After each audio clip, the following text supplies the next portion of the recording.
Listen, I got to ask you here about the Washington Post has got a blog out here saying that Jim Heath, a reporter for a TV station in Ohio, just tweeted a remarkable piece of news. Mitt Romney told him he does not support the Blunt Amendment, which would empower employers and insurers to deny health coverage they find morally objectionable.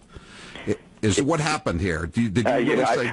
I didn't understand his question. Of course I support the Blunt Amendment. I thought he was talking about some state law that prevented people from getting contraception. So I was simply misunderstood the question, and of course I support the Blunt Amendment.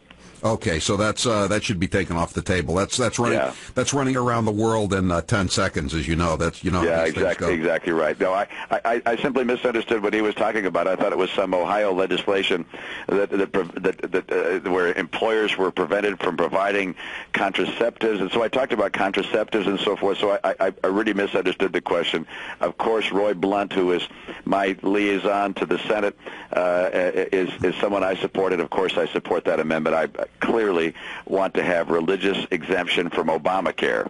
And Rubio is one of your potential vice presidential candidates. Is also his name is also attached to the bill, and Scott Brown here in Massachusetts is supporting it as well.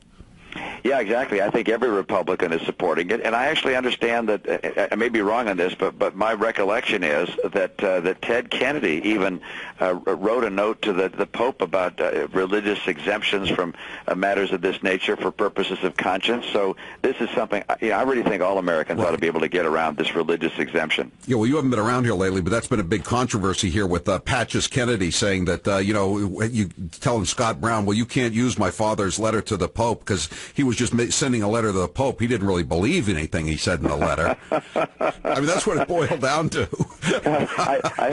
I must admit, I hope that when you send a letter to the Pope, you believe what you wrote in it.